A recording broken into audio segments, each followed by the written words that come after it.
Somewhere, deep in the Wisconsin wilderness, there's a place where woods meet water, and time meets space, rather unexpectedly. Take a left, a right, then head straight until the road runs out. Upon reaching the river, sound your horn twice, flash your lights twice, then wait for someone to come for you. Someone will come for you. But don't be afraid, they're a friendly bunch. Welcome to Bend in the River.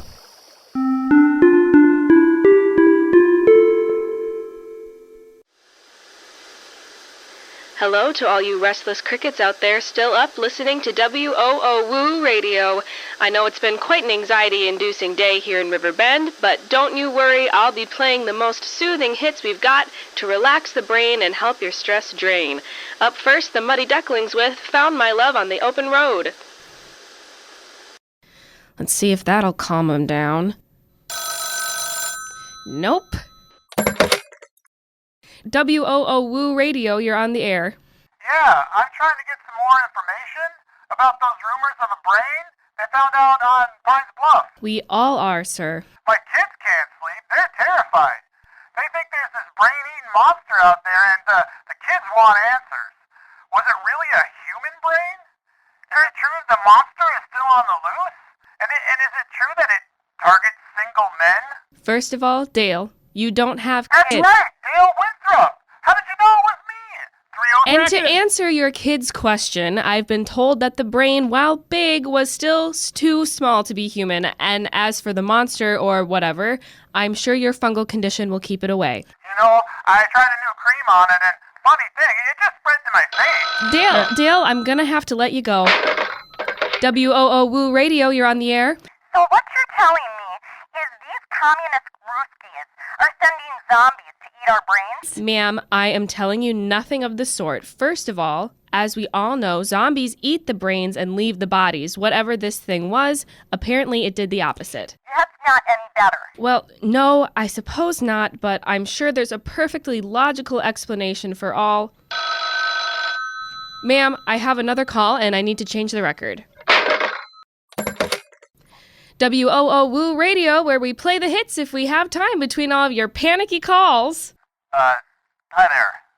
Am I on the air too? Hi. No, we're not on the air right now, but I kind of wish we were. You sound relatively sane, if subdued. Wish you could transfer some of that to the other folks who've been calling in all night. What can I do for you, caller? Well, now I feel silly telling you. You want to talk about the brain? Yeah. You see, I'm the one who found it. You're David? George Sunby's new intern on the High Water Bridge project? That's right. Funny. You sound familiar. I may have called in last night. I find Insomniac's interlude therapeutic. Well, you should have called in tonight then. I've been dishing out all kinds of free therapy. I thought what I had to say was best said off the air. Then why call? To talk to you? If that's okay? Yeah, but why me? I don't know. You have a way about you. Can't really explain it. And the truth is, I don't know who else to talk to. Well, I wouldn't recommend many of them. Half the town's in a tizzy with the rumors swirling around, and the other half swears it's all a hoax, that you guys made the whole thing up, that there isn't a brain at all. Well, there isn't a brain anymore. Luann and Herbie Walcott ran off with it. Luann wanted to dissect the thing, apparently. Wait, the Walcott kids were out with you? In the middle of the night? If we get into that, we'll be talking till sunup. The point is that George, Mr. Sunby, that is, figured that there was no point in chasing after them and waking their parents in the middle of the night. So we went first thing the next morning. Only, when we got there... Rufus! Luann tried to deny taking it at first and told us to get off their property or she'd sick the family dog on us. Somebody, call the vet! And that's when Luann and Herbie turned to see that their Great Dane, Rufus, wasn't looking too well. He was just lying in the grass, whimpering. Oh, no. Oh, yes. He'd eaten the whole brain. Quite an intestinal tract, if you ask me. Anyway, little Herbie didn't take it so well. Rufus, please, somebody help him. The crowd began gathering at that point, everybody trying to help. Some being more Relax, kid.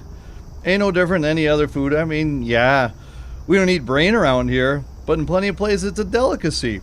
France, Italy, Pakistan, I believe, Indonesia. Hey, come to think of it, Indonesians eat dog too. Wonder if any have ever tried to stuff dog with brain. Kind of a foie gras sort of thing. I don't want anyone to eat my dog. Cut it out, Hank. You're scaring the... You're scaring the boy. George had been out pretty much all night, and it hadn't done anything to help with his cough. Thankfully, a moment later, an unlikely leader asserted herself from among the crowd. Step aside, you fools! This is time sensitive, and I can't do anything with you all crowding around. Elmira? David, step back, please. You're the town vet, too?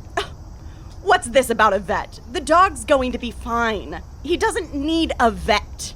It's the brain that needs my help. I need to make a reading before it's too late.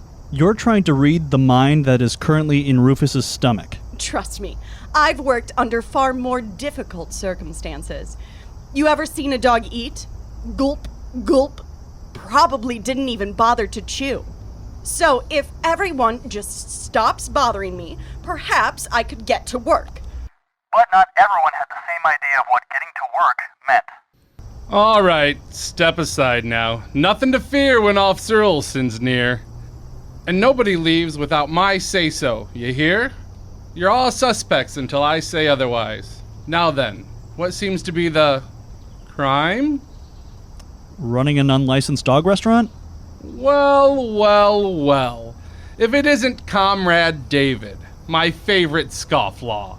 Care to explain what's happening here? Where to begin? First, Stuart got away, but he left a brain behind,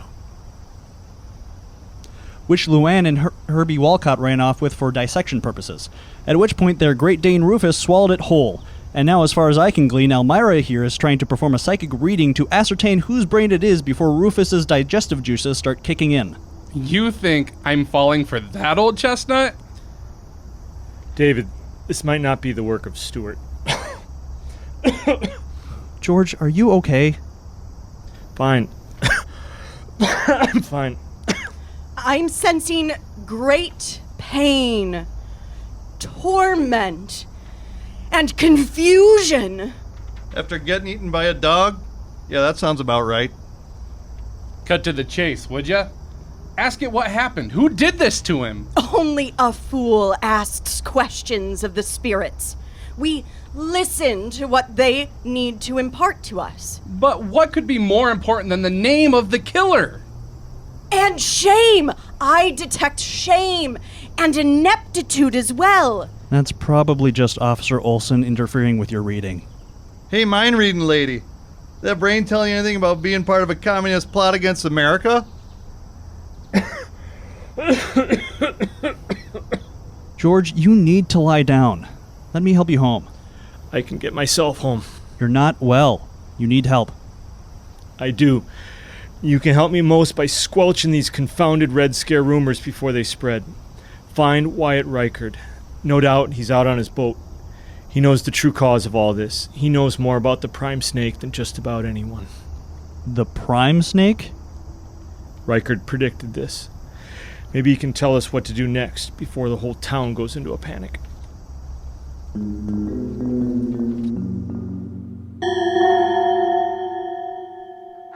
on George's marching orders, I set out to find Rykard. And George was right. He was out on the river, fishing. Well, sure. Where else are you gonna find him? Hey, I'm new around here, remember? Anyway, it was dark by the time I came upon his boat. Still, he wasn't ready to come in.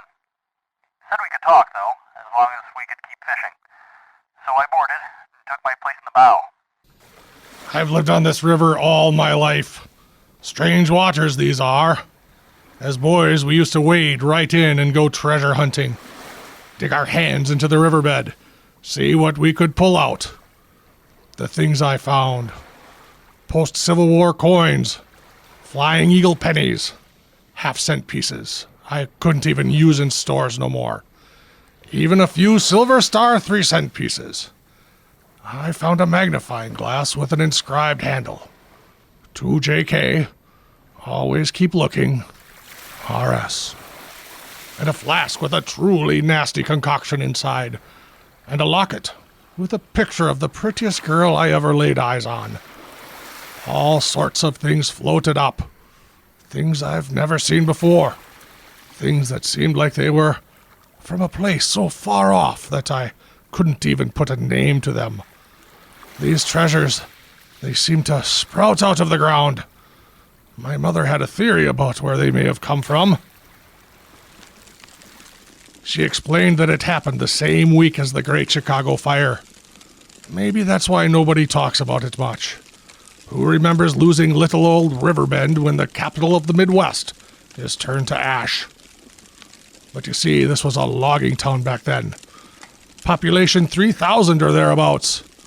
They woke in the middle of the night to a roar like a waterfall was outside their windows. But it weren't no waterfall. The forest was ablaze, and a dry wind was hurling fire out of the sky. People grabbed their most precious items and ran for the only safety they could find, the river. For a while it seemed they were going to be fine, but nature has a cruel sense of humor. Down the river started coming the logs, the source of their livelihood. They were on fire, hissing steam like angry spirits, and they were moving swiftly. People started getting knocked off their feet. All the precious items they had shoved in their pockets and clung onto for dear life were wrenched out by the current and buried in the riverbed. 3,000 people. Only 1,200 survived. Well, after Mother told me that, I stopped treasure hunting and took up fishing. Seemed like a safer profession. I got something! Oh, did I mention Officer Olson demanded he come along on what he deemed my unauthorized investigation? This thing is really fighting. Ow! What was that? Son, I believe you hooked the back of your uniform. I think if I would have let him, Old Man Reichard would have gone on all night telling us his tales of the river. The man has great stories. If only I could get him off the water and in front of a mic, I'd have hours of free programming. Or how about in 34 when Buddy Guff went on a shooting spree? Fleeing the marshals, old Buddy tossed his pistol in the water around Beaumont, hoping to dispose of the evidence. Well, that pistol floated 5 miles down here, waters where it was recovered by Pete Wayne just past Flycatcher's launch. A pistol floating on water for 5 miles. Can you believe it? Not really. Exactly. Strange waters. Good Lord, what is that? Easy, young man. Probably just a deer moving through the brush. No, up there, in the sky. Well, I'll be. What is that? What was it? A hot air balloon. At night? Came over the tree line, its basket crashing through the tops of the branches. And then it was over our boat. Looks like Professor Wilson finally got his weather balloon operational. Flying a bit low, though, isn't it? Wilson! Is that you up there? Hey there, Reichert. Is that you down there?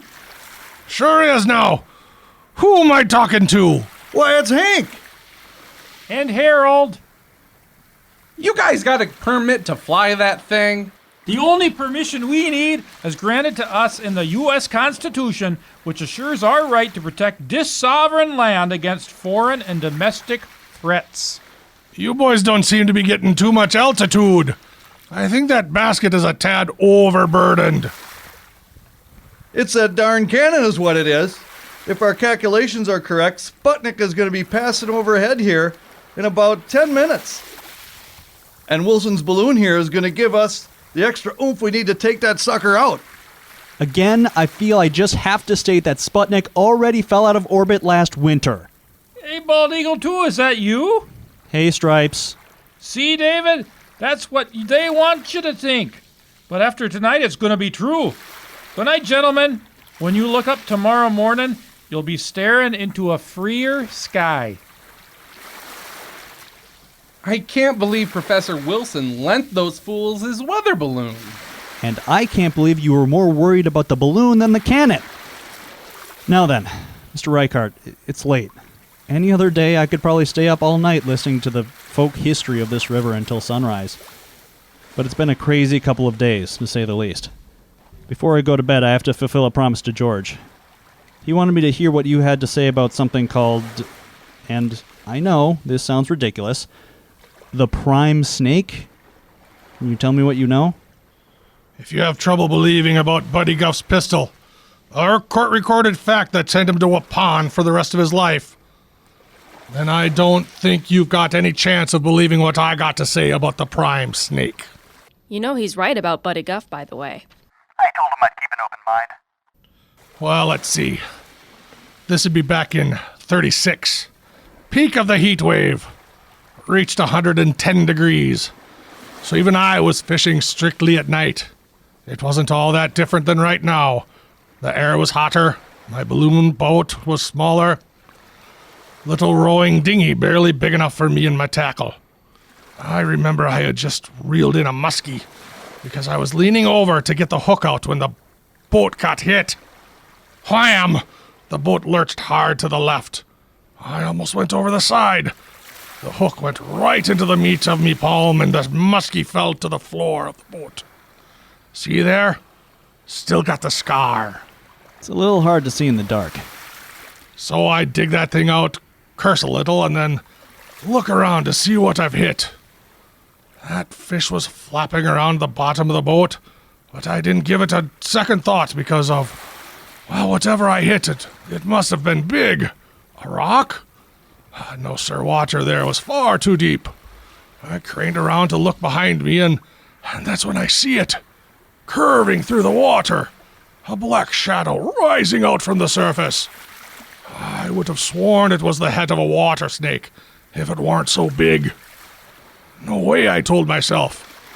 Had to be my eyes playing tricks on me.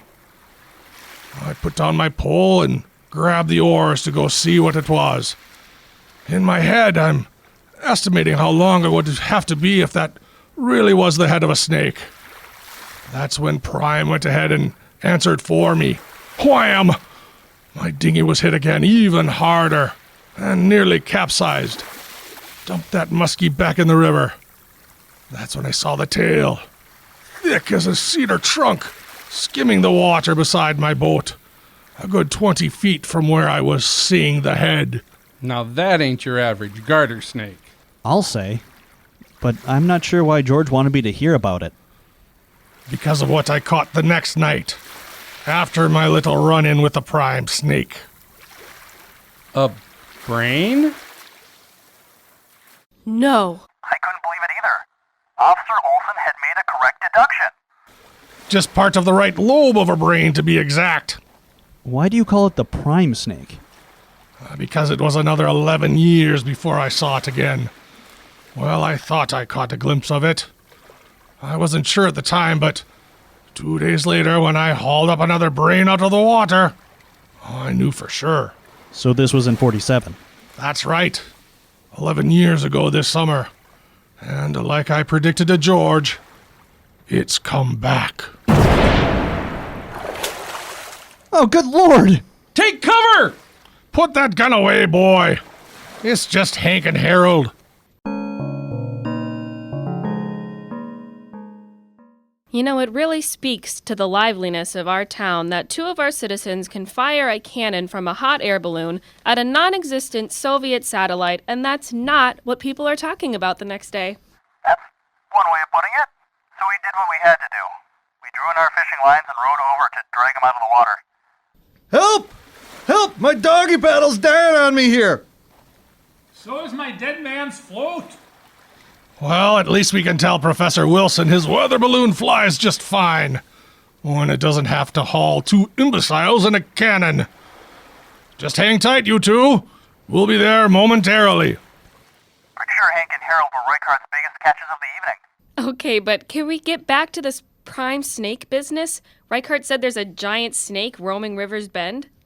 Apparently. And that it's doing what? Eating our wildlife and leaving their brains in the woods? Seems know, that's what Rykard didn't buy. He didn't think the brain we found in the woods had anything to do with this so-called prime snake. But what about the every 11 years business? The way we conveniently stumbled upon it, the way the brain disappeared before anyone could inspect it closely, he figured it was all a hoax, created by someone who wanted to stir up panic. Okay, and who would want to do that? Everyone had their own theory, especially Hank and Harold. Let me guess. Part of a communist plot? Good guess. But Rykard thought it was just the opposite. He figured it was good old-fashioned capitalism.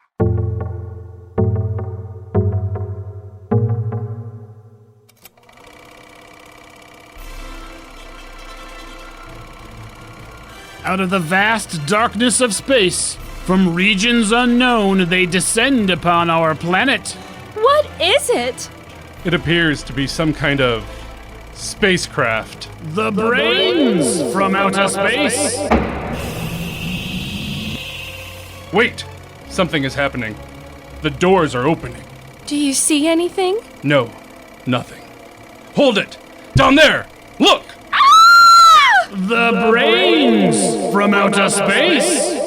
You're saying they're nothing but brains with no bodies? Well, and they shouldn't be too hard to defeat, Governor! Don't be so sure, General.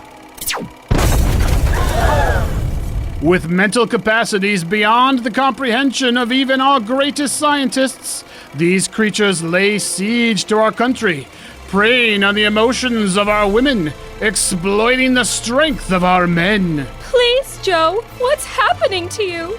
Can't seem to fight it. Don't come any closer. Please, Joe, you're scaring me. No use. Run, Deborah! Run! I don't understand it! How could we be losing? They're nothing but disgusting gray lumps! Why do they need our bodies, General? When they can turn our own limbs against us, this may very well be the end of mankind. Experience the terror that takes control. Your heart will pound. Your teeth will chatter. You'll grip your seat for dear life, and you won't be able to protect yourself from the will of the brains from outer space.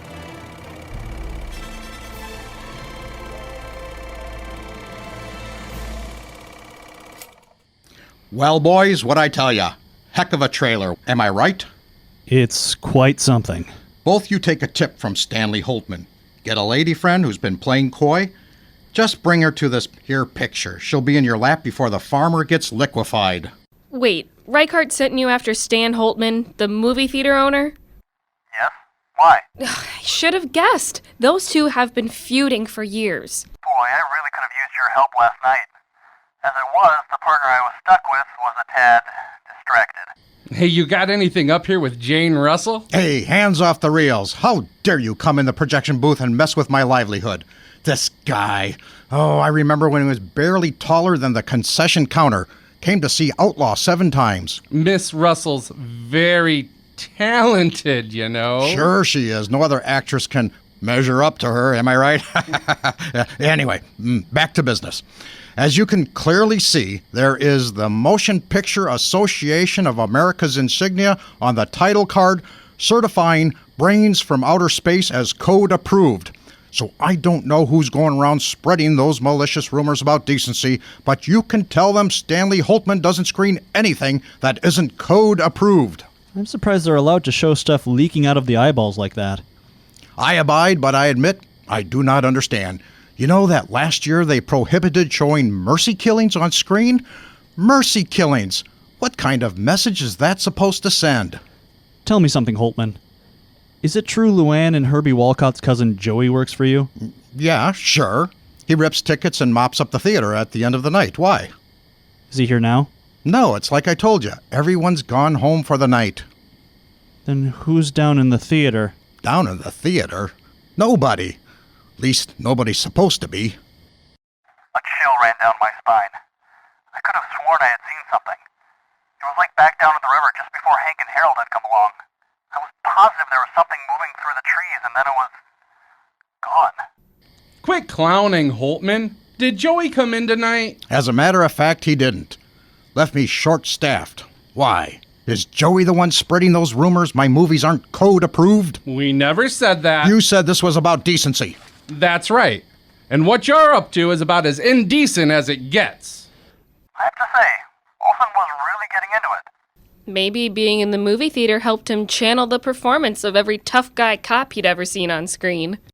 As for me, I was still watching the shadows down at the theater for movement. Whoa, hold on now. What are you talking about, Olson? Come on now, Holtman. You're in the movie business. You've heard people can't scream fire in a crowded theater. Meaning what? Meaning it's illegal to incite a panic for your own financial gain. First, you show the brains from outer space, and then you show...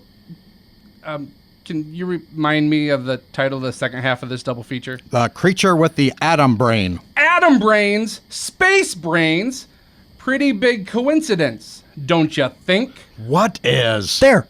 Look, in the third row. Someone is down there. Come on, David! I was really in a rhythm there! Will you just look?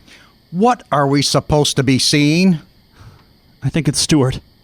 The guy who runs around in his underwear in the woods and terrorizes the ravens? Fellas, what are we talking about here?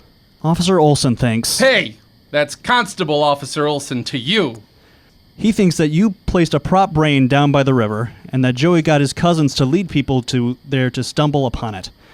Then take it away and pretend their dog ate it before anyone could take a closer look and realize it was a hoax. And why would I do all that? The free publicity. A way to drum up ticket sales for your current double feature involving brains. Well, Holtman, you heard our little commie friend. What do you have to say for yourself? That's brilliant! I wish I'd thought of that. What a genius idea. It's also a felony. Gentlemen, please, first of all, Joey Walcott is a shifty numbskull. If I was going to plot a hoax, I certainly wouldn't trust him to carry it out. As for the coincidence of the double feature, it's not that much of a coincidence. Do you know how many movies about mutant brains came out this year alone? Brain Eaters, The Fiend Without a Face, The Brains from Planet Aros, Donovan's Brain. Heck, it would be stranger if I wasn't showing a movie about a mutant brain. Now, who's filling your brains with this nonsense? All informants are confidential. Wyatt Reichart. Well, doggone it, David! Old Man River? Now I get it. Get what? Allow me to wager a guess? I've been around here long enough to know most everyone's motives, strange as they are. Have at it. Holtman claimed Reichart was still sore at him for pouring red dye in the river to promote Night of the Blood Beast back in '54, that the brain was just the next go-round in their feud. Like I said, I could have used your help hours ago.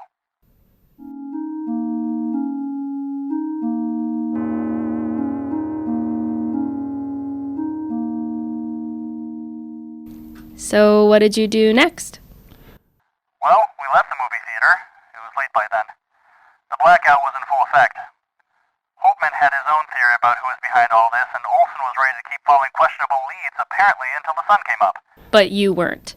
I warn you, this is the part where I don't come off looking so great.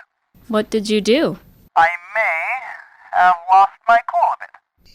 Enough! Enough! This is ridiculous! First rule of police work. You follow the leads wherever they go. There is only one lead. Stuart! Can I just remind you that I have been awake for a very long time? Certainly.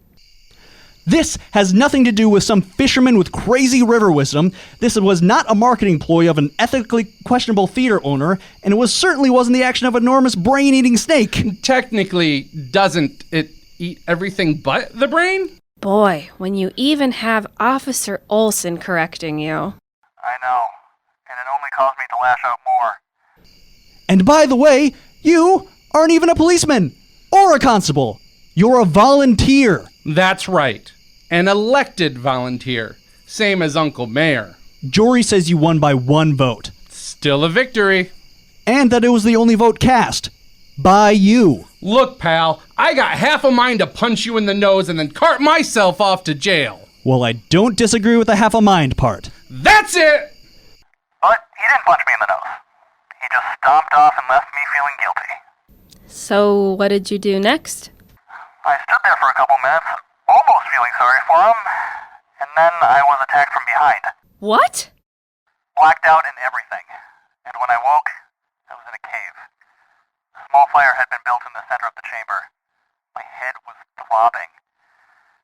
And it was when I reached up to see if I was bleeding that I realized that my hands were tied.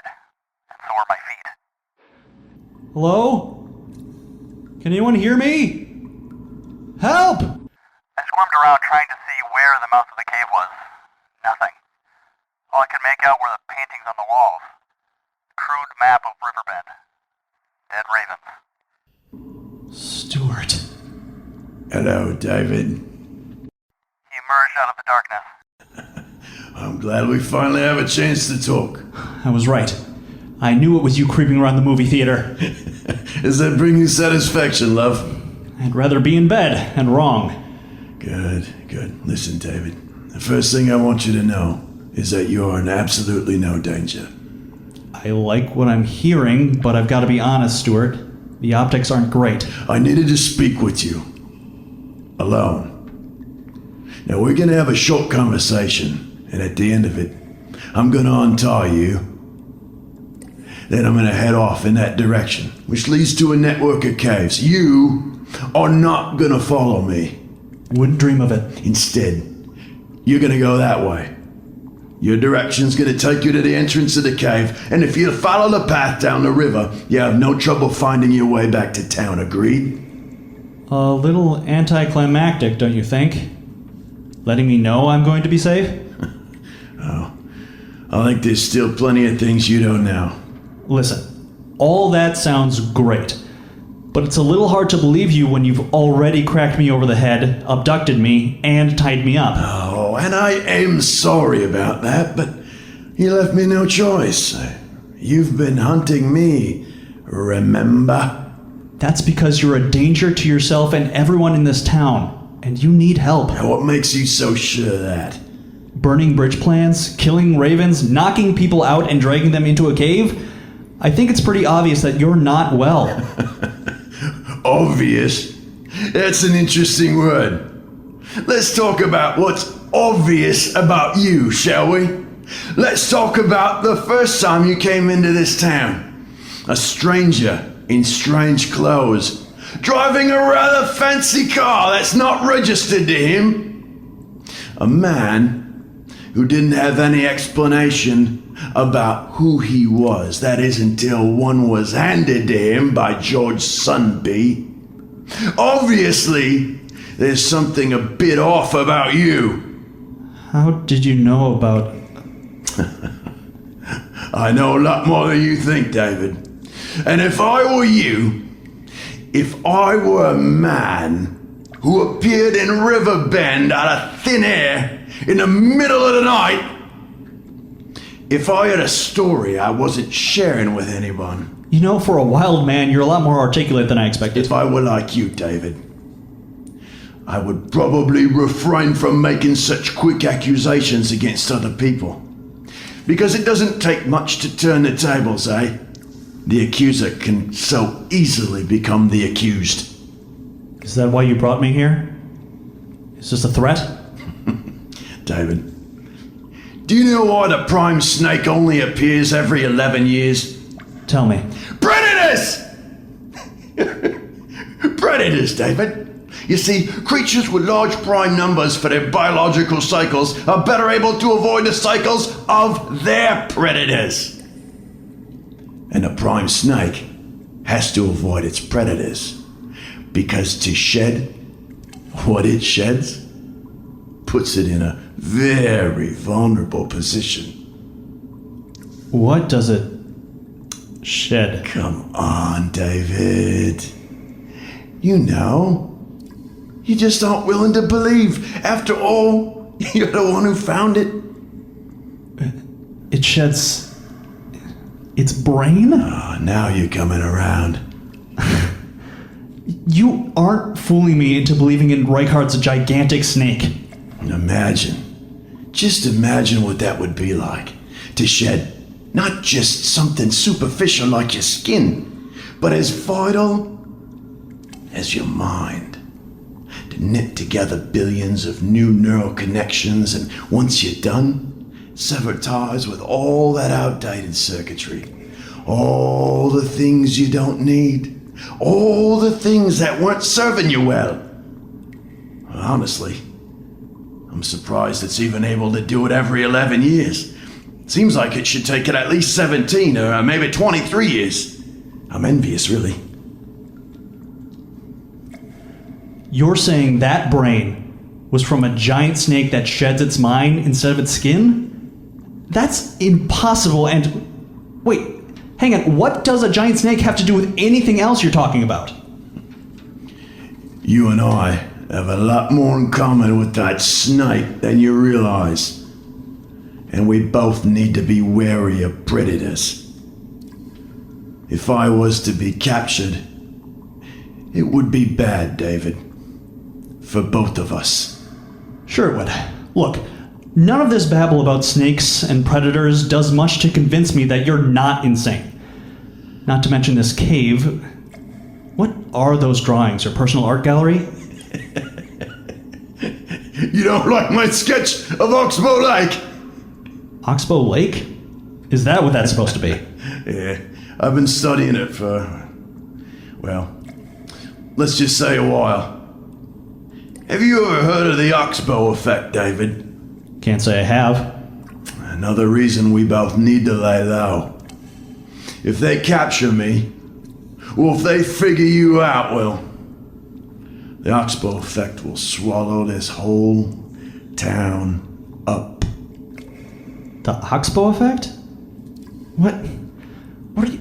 None of this makes any sense at all. Why should I believe you? David, you're asking the wrong questions. Okay. Now, what's the right question? Are you really going to let me go? Oh, David. I used to be so like you. Just as naive and just as reckless. And no good's ever gonna come from that. No, please, stop! And that's when he cut me free. He kept his promise. He ran off in one direction, so I went the other. Just like he said, there was an entrance to the cave, the path, the river, and now I'm here, back at George's. He doesn't sound well. Which one? Stuart or George? George will be fine in a couple of days. Stuart, there's no recovering from his kind of crazy. Don't underestimate our local wild man. What? Do you really think there's a 30-foot snake that grows a new brain every 11 years and sheds its old one? Well, I don't know. Nature is a remarkable and surprising tinkerer. It would be great, wouldn't it? To be able to toss out our old brains every decade with all their built-up prejudices and bad habits and be able to grow a new one with nothing but the good stuff? I mean, even if it is nothing more than a product of Stuart's rather lively imagination, I like the sentiment. You almost sound like you admire him. Have you ever had any run-ins with Stuart? That, dear caller, is a long story, and I only have about a minute before I have to switch records. But, hey, thanks for keeping me entertained tonight. Wait, one more thing. What is it? Would you like to go with me to see a double feature of Brains from Outer Space and The Creature with the Atom Brain tomorrow night? As incredible as that offer is, I'm afraid I have to decline. I have this strict rule with listeners. You know, they stay on their side of the speaker, I stay on mine. All right. I hope you aren't offended. Not at all. I actually can't go either. I have to stay in and care for a sick friend. Then why did you ask? Guess I'm trying to develop new habits. I like that. Well... One more thing. I know you don't want to meet, and I respect that. But will you tell me your name? My name? I notice you never say it on the air. Lucy. My off-the-air name is Lucy. Lucy. All right, Lucy. Well, good night then. Good night. Lucy. Good night, David. Lucy. Lucy, Lucy, Lucy. I'm coming, George. You need a glass of water? Maybe some music? As we sign off for the evening, all you social butterflies out there should keep in mind that the Riverbend Tri-Annual Polka Night is just a few weeks away, so put it on your calendar.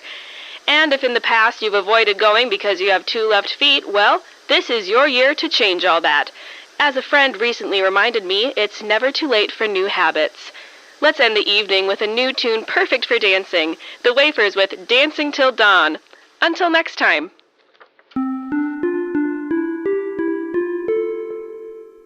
Bend in the River is a production of Blugold Radio and the Chippewa Valley Writers Guild, with support from the Eau Claire Community Foundation, the University of Wisconsin-Eau Claire Foundation, and the Eau Claire Regional Arts Center.